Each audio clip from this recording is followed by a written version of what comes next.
We're live. Good evening. Good Allegiance for Peace Philippines. So, please introduce yourselves.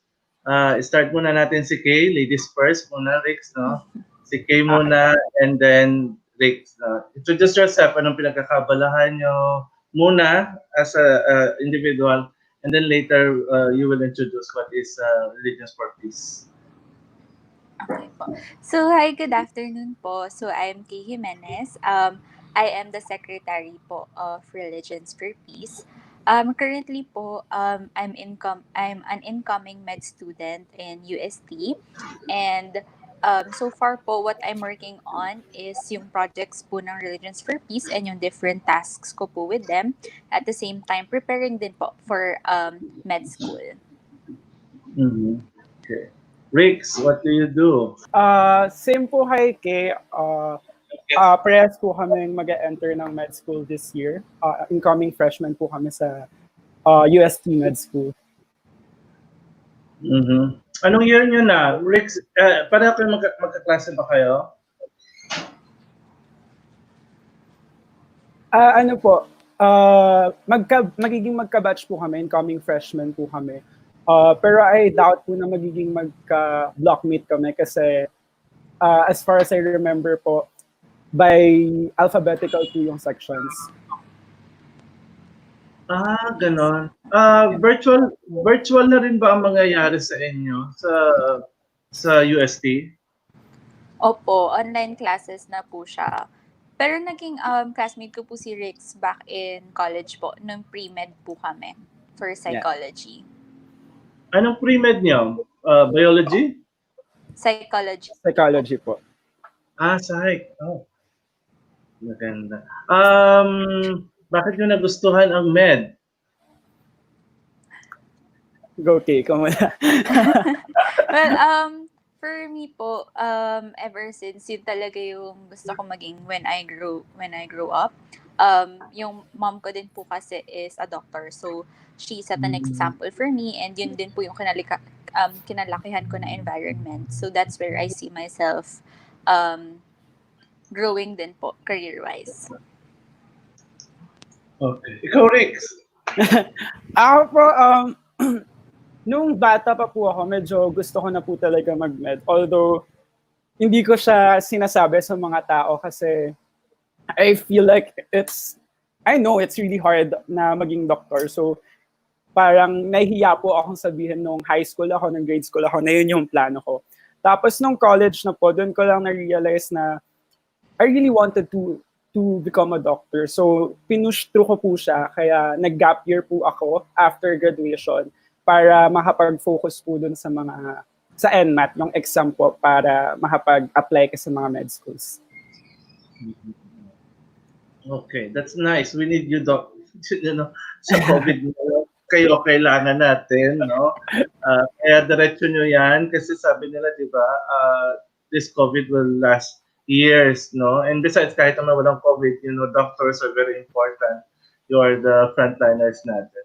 So, Kay and Rix, punta tayo dun sa, tell us about Religions for Peace, Philippines. Actually, international siya, di ba? So, as Religion for Peace itself, tell us about that. Yeah. Okay? Sige ba? Kay Rix. Sige po, I'll go Kay. ahead na lang po. Okay. For in general po, since there is RFP International, there's also divisions po. So there's Religions for Peace Asia, or Asian Conference for Religions for Peace, and then under that we also have Religions for Peace Philippines, which is yung national arm po. And then we are representing yung youth committee po, which is under RFP Philippines. So yun po yung parang pinaka-general structure and how we work with the whole organization.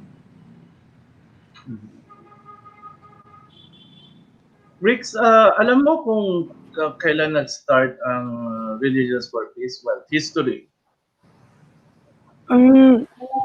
Actually, mag-go 1 year pa lang po akong member sa Religions for Peace Philippines Youth Committee. And as far as I know po, it's almost 50 years. 50 years and plus na po yung organization. I think it started po ata ng 1970 pa. Around that year po. So, di ba malaman natin yung differences, difference ng interfaith at saka ng ecumenism. Di ba ecumenism, it's more on within Christianity.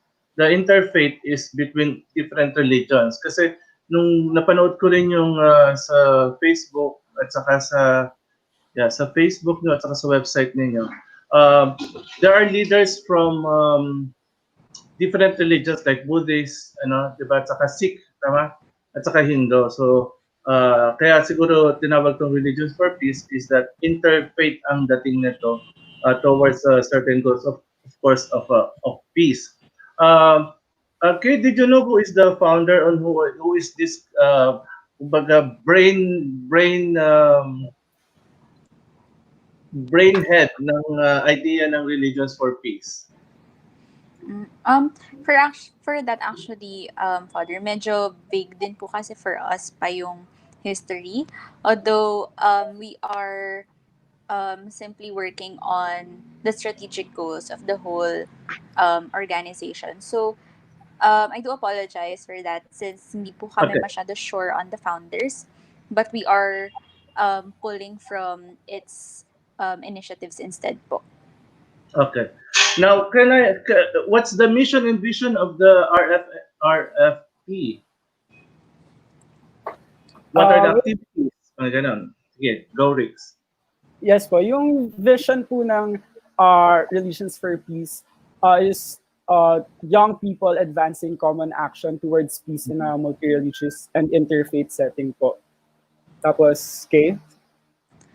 Ang mission naman po namin, the youth committee itself. So, we want to engage young people. So, specific po talaga kami sa youth, and we are not discriminating from other religions. So, we are welcome to everyone who has different religions and different convictions po. So, we are also welcoming agnostics and atheists. And we want to bring everyone together to work on peace building po. So, that's our whole mission po as an organization. Oh, this is so exciting kasi di ba historically pag hindi mo mapagsama ang mga Protestante at saka Katoliko, di ba? Laging they will fight each other and destroy each other to make yung isa sikat, parang maging tama at saka isa mali, ganun. Pero ngayon, ang usapan na ngayon, hindi na ganun kung sino yung tama at mali. Ang usapan ngayon is that unity, no? Saan ba tayo pwedeng mag-usap? Diba? Kung meron tayong differences, nire-recognize natin yon, pero saan ba tayo pwedeng mag-usap?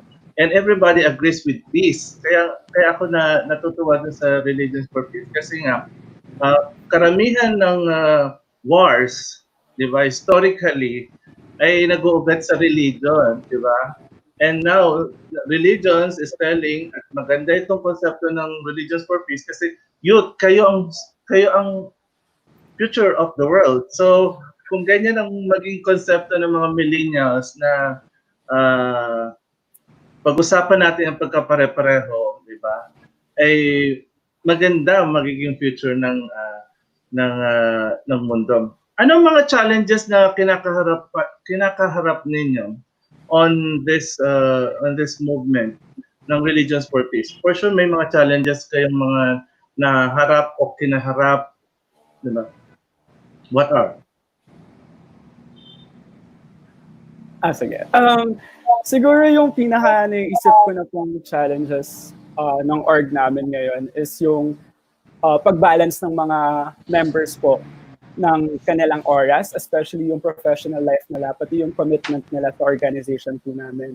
So, kasi mostly po sa amin nasa med school, just like Kay and I, and marami na rin pong working sa amin, like nagtatrabaho po, meron din po kami member na nag-law school para maging attorney, someone taking their master's degree. So, ayun po, para sa akin, mahirap ibigay yung 100% sa organization kasi you really need to focus din on your professional life. Syempre, you also wanted to take care of your mental health as well. So, especially yung mental health, yung general well-being po ng mga members namin. So, din po yung papasok yung time for yourself, for your friends, and marami pang need na i-balance while working sa RFP. Pero po kasi sa organization namin, we really respect yung time ng isa't isa, especially our professional life. So we are always reminded to prioritize our professional and personal life first bago po kami magtrabaho sa RFP. So feeling ko po yun yung isa sa mga malaking challenges sa organization namin. To add to that lang din po, currently po kasi everyone, the whole world naman po is facing this pandemic with COVID. So, I believe that's one of the challenges we are facing right now since marami po kaming plans for the organization, marami po kaming plans to try and make change as a group. Nagiging challenging po siya sa pandemic ngayon since nalilimit po yung movement namin. Although we are doing our best to utilize po yung resources namin online, syempre it's still different po than before. I think another challenge would be po is turning our differences into a collective strength kasi I don't think mawawala naman po yun talaga sa organization. Even if it's not based on religious differences. I think that's one thing we're always working on po is to instead of using these differences as obstacles, we are using it to reach a wider audience and to reach more people po. Paano magpa-member sa RFP? I mean to say, kailangan bang merong mga requirements na kailangan or pagdadaanan, may initiation ba ito? Ano? Actually, hindi naman po ganun ka-strict yung requirements. The members shall be 14 to 35 years of age po kasi nga we really wanted to focus on the youth po. They should be also Filipino nationals who are currently living in the country po. They may be any of religion or conviction. Tulad po ng sinabi ni Kay kanina, we respect po naman any religious or philosophical beliefs. Tapos, as long as you're willing to work collaboratively and they are committed to our work to advance common actions towards peace, qualified ka na po to apply as a member. Lahat ba ng Catholic schools may RFP? I mean, sila sa Angelic, 13 doon. Lahat ba ng Catholic school may RFP or karamihan sa inyo ay galing sa UST? Well, for now po kasi, Father, we're not really within universities. Like, hindi po kami nade-divide to different universities. And majority po is ang members ng Religions for Peace Youth Committee are from UST since some of our higher ups po are from UST as well. So, dun po kami na-recruit. But of course, that's not something we discriminate against po. So, if ever you're from different universities, if hindi po from UST, that's okay po. Kahit hindi Catholic school, no? Basta willing ka at gusto sumali dun sa Religions for Peace, okay yun. Basta with the range dun sa age, no? Hanggang 35. Tama ba yung 35, no? Yes po. Opo. Hindi ba ang sabi nila, hanggang 39 ang youth? Pero sa word youth, di ba, nila-level yung hanggang yung tama, disqualified na lang si Sir Dennis sa youth kasi sa youth, di ba? 37 na yata, siya yung naging siya. Anyway, kaya di ba, pinagtatalunan na sabi niya, ano pa to? Anyway. So, hindi talaga na siya youth. So, Although, sorry. Go. To add lang there, Father, although hindi po siya pasok sa qualifications ng youth, of course, there are also parts of the organization that are welcome to other ages as well. So we also have a women's committee na Mhm. open po to others. Yun po, I'm not sure if there is an age restriction, pero I believe it's not just until 35. Okay. So parang kahit naman din wag doon sa age, basta yung desire mo and yung to adhere, di ba, yung mga vision and mission ng organization, okay lang naman, di ba? Basta Yeah. wag ka lang pasaway, di ba? Kasi baka mamaya, di ba, di ba, halimbawa, hindi ko naman inaano yung ibang religion, di ba, dominantly parang Catholic, tapos dito, pumasok yung isang protestante or isang evangelical, na pagdating doon, biglang ginulo kayo, di ba, parang, yan, di ba, biglang nagtanong ng tanong about doctrine, about ano, paano nyo halimbawa kung ganun ang mangyari, na may isang pumasok sa inyo, gusto nyo naman yung religions for peace. And then minsan bigla siya nag-i-insist na, wait, ba't kayo naniniwala dyan sa Immaculate Conception? Di ba wala naman sa Bible na? How do you deal with that kung merong biglang gumanon sa inyo? All of the members naman po, we assure na they are debriefed na we always need to respect every philosophical or religious beliefs. Meron din po kaming member na agnostic, ganyan. And nasa rule po namin sa organization namin na we cannot influence yung belief ng isang member kasi yun yung belief sa religion nila or yun yung belief mo. So we cannot really influence po. Ikaw, okay, how do you will deal with that? Kung halimbawa, ganun lang din, respetuhin na lang natin, no? And for sure, di ba dapat respetuhin mo, no? Kasi, Yes Yeah. po. I think for that po kasi, mga fundamental po sa organization, any organization, is understanding and respect. So, malaking role po yun, especially for us na different po talaga yung beliefs.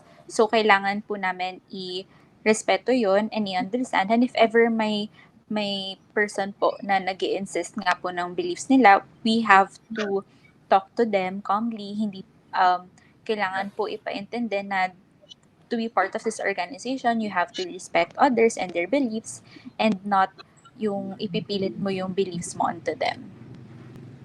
tama yan. Respeto at saka pagkakaunawa. Kung member ka ng RFP, ano yung mga benefits sa palagay niyo yung mga nakukuha ng isang member? Of course, number one, the prestige of being a member of RFP, di ba? Aside from that, For me po personally, I think one of the big benefits of being part of RFP is the fulfillment that you feel when you are working towards something that's bigger than you. Kasi syempre po with our projects and with our goals, hindi lang naman po siya for specific people only. We're also aiming for inclusivity. So being able to being given the chance to implement change in these projects, napaka-fulfilling din po niya. And I think nakaka-build din po yun ng passion for me since this is something na parang it opened a door for me to be able to put yung lahat ng energy na meron and ideas na meron into something that's good not only for a specific person but for a whole community. Briggs, Ako po, with yung kapag natatanong po ako ng mga ganyan, like, lagi ko pong naaalala yung sinabi sa akin ng coordinator po namin, si Mr. Renz Orgao. He has been always telling me na RFP will not feed your stomach, but it will feed your soul. Ngayon ko lang siya na-realize, like, na-fully grasp yung idea ng phrase na yun. Kasi mag-1 year pa lang ako sa organization, pero ang dami ko nang nagawa for my own advocacies. Parang ang laking avenue ng Religions for Peace Philippines to do something or even to make a change. So I've done something for my advocacy for mental health, for the environment, youth empowerment, humanitarian support, at sobrang dami pang iba. So to think na in a span of almost a year, ang dami mo nang nagawa for to promote your own advocacy, it's really self-fulfilling din po for me. Anong aspirations ng RFP?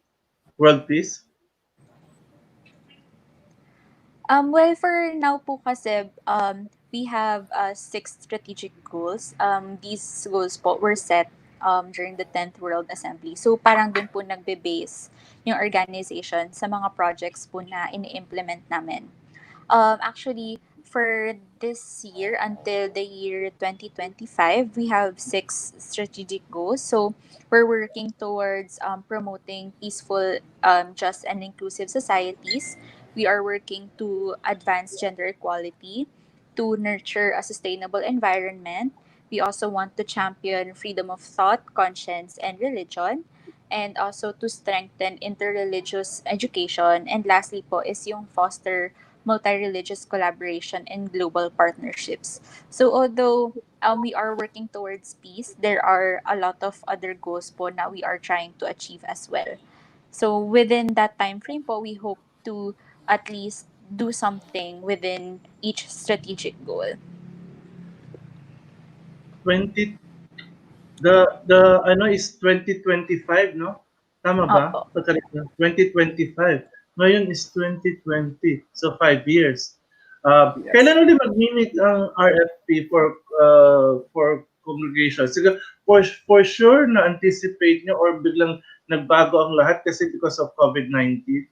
Meron ba kayong plano for the online conference in the next month? I think next 5 years pa po, year 2025 pa po yung magiging next World Assembly. But with the, given the situation nga po na may global pandemic, I feel like sariling initiative na po yun ng respective countries ng our Relations for Peace kung ano po yung pwede nilang i-initiate na project using social media ngayon kasi nga po very limited yung trabaho na pwede namin gawin ngayon given na mayroong pandemic po. Matanong ko lang, saan ang, siyempre, saan ang headquarters ng do you have a physical headquarters? For us po, for the RFP Philippines Youth Committee, we don't have a specific headquarters po. Since we are still trying to establish it din po, we are starting to form the protocols and the bylaws. Wala pa po talaga kaming headquarters, but we are working online. Okay, that's nice. Saka, everybody is online naman, di ba?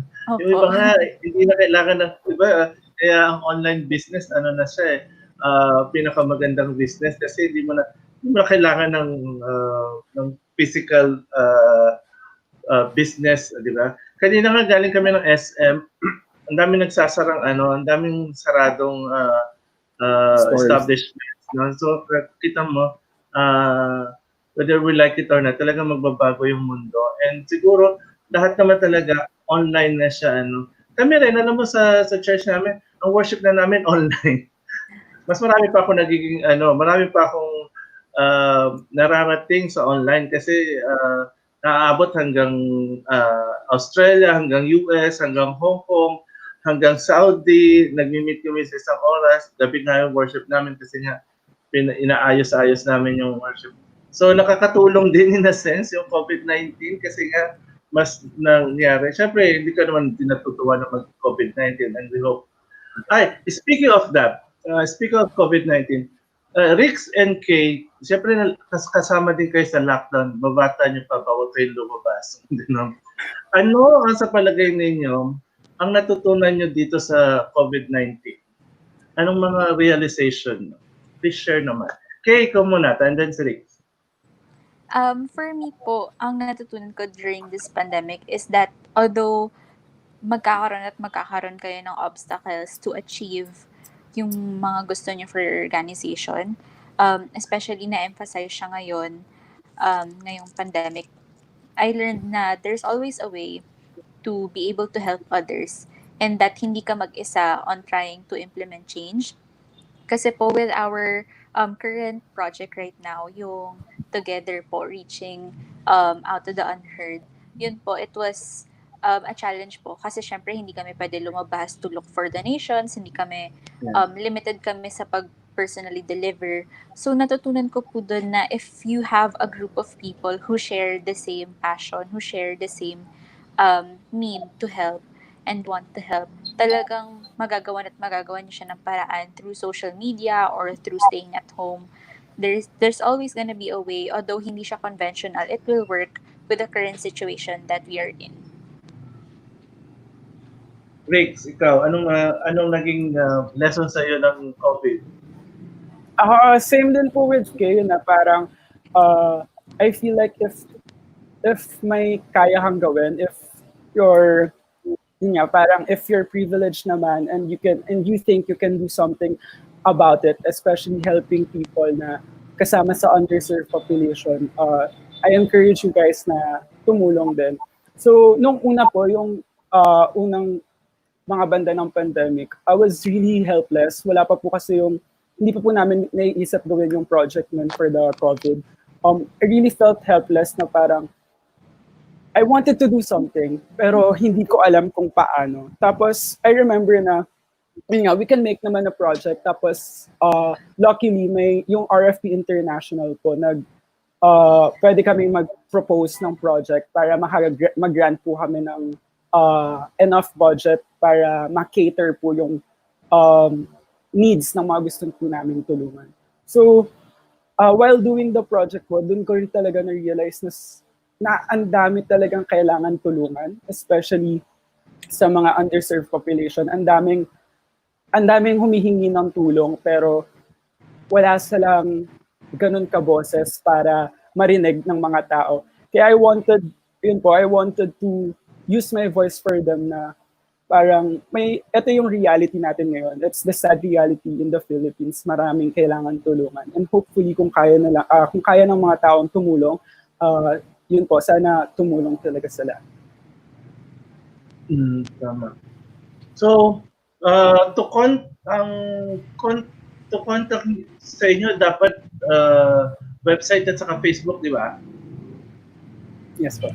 Yes po. Yan yung mga gustong sumali sa Religion for Peace, just search nyo lang yung Religions for Peace Philippines. And doon din, di ba, doon din yung link sa website niya, no? Tama? Yes po. Ayan. So, yun. Sa Pilipinas, marami pa rin tayong problema sa pandemic. Anong palagay ninyo, Kay at saka Riggs, ang dream ninyo sa Pilipinas 5 to 10 years from now? Ang hirap sagutin. Sige, okay. For me po personally, I think a dream for the Philippines 5 to 10 years from now is to have more youth involved sa nangyayari po sa Philippines. Kasi given po na ang youth, marami pong ideas, fresh po yung ideas, and innovative po sila on how to tackle the problems that we are having right now. So I think they would have a good input sa mga problems and how to solve them. So it would be good to see in the future more youth involved. Although we do have yung SKs, I think it would be better to give them more power or more say on what happens with the Philippines as well. Riggs. Ako siguro yung dream, yung dream ko for the Philippines next 5 to 10 years.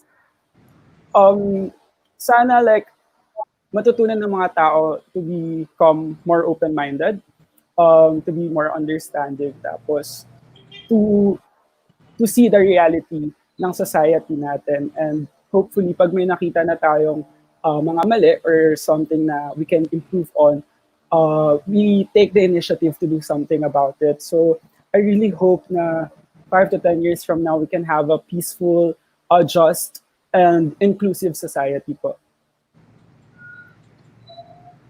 Matanong ko pala sa inyo, sino palang greatest influencer niyo sa buhay? Influencer na lang, huwag na lang role model. Yan. Okay, greatest influence? Either within your family or nabasa mo or teacher mo, sa palagay mo, sino yung naging inspiration mo? Influence mo pala. I think po yung greatest influencer in my life is not just one person. I think it's a lot of people na I see day to day doing simple acts of kindness or having their own initiative to help. I think sila po yung pinaka nakaka-inspire or nakaka-influence for me to do the same. Okay. Ikaw. The same with Kay, I feel like marami po talagang factors kung bakit naging ganito na yung pananaw ko sa buhay or like kung bakit ginagawa ko yung mga ganitong bagay. Pero malaking factor po yung mga naging mentors ko while nung nagsisimula pa lang ako sa mga student councils, organizations. So, sabi ko yung names. I really wanted to thank yung president ko ng PsychSoc, si Ate Yana Santos, even yung coordinator namin dito sa Religions for Peace, which is si Mr. Renz Argao. Yeah, they taught me so many things na nakatulong para maging competent, somehow competent leader ako in our society. Okay. Well, before we go, higyan ko na lang kayo ng final statement or nanalita ninyo. Talk to your dalawang kakausapin nyo sa statement nyo. Yung mga matatanda at saka yung inyong kasing age. Anong pwede nyo sabihin sa kanila? At anong sasabihin nyo sa inyong kapwa kabataan? Okay. Pwede vice versa naman. Okay. Sige. For me po, especially for the older people, although we are grateful for the foundation that they have set for us, I think I want to let them know na the youth is very capable as well to help them and to serve in their initiatives.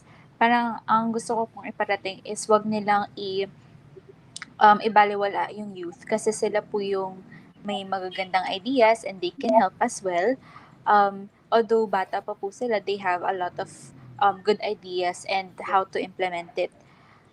For the youth naman po, I want to let them know na their ideas and their visions in the future that they can achieve this with different factors. They can ask for help from other people. They can work hard for it.